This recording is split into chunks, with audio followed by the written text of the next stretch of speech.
একদিকে শীত, অন্যদিকে বৃষ্টি, মাথা গোজার ঠাঁই বলতে এক টুকরো তাঁবু। কখনো কখনো সেই তাঁবু রক্ষাও কঠিন হয়ে পড়ছে। গাজা মানেই যেন প্রতিনিয়ত বেঁচে থাকার লড়াই। ধ্বংসের নগরীতে ধ্বংসযজ্ঞ থেকেই বেঁচে থাকার উপায় খুঁজছেন বাসিন্দারা।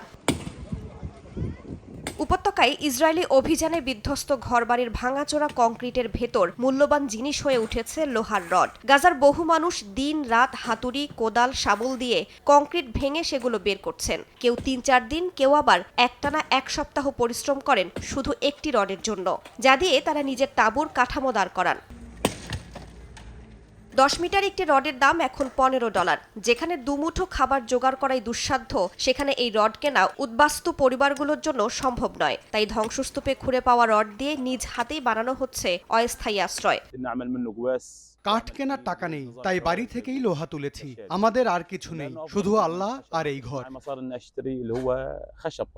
ফিলিস্তিনিদের অভিযোগ, ইসরায়েল গাজায় লোহার রড ঢুকতে দিচ্ছে না। ইসরায়েলি কর্মকর্তাদের দাবি, রড দিয়ে হামাস টানেল নির্মাণ করতে পারে, তাই শান্তি চুক্তির দ্বিতীয় ধাপের আগে এসব ঢুকবে না। জাতিসংঘের তথ্য মতে গাজায় জমে থাকা ধ্বংসস্তূপের পরিমাণ ৬১ মিলিয়ন টন, যা পরিষ্কার করতে লাগবে অন্তত ৭ বছর। এত বিশাল ধ্বংসের নিচে প্রতিদিন টিকে থাকার জন্য যুদ্ধবিধ্বস্ত মানুষগুলো ধ্বংসস্তূপ থেকেই রড সংগ্রহ করছেন। অনেকে আবার বিক্রি করছেন সামান্য আয়ের আশায়। রাইসা জান্নাত, সময় সংবাদ।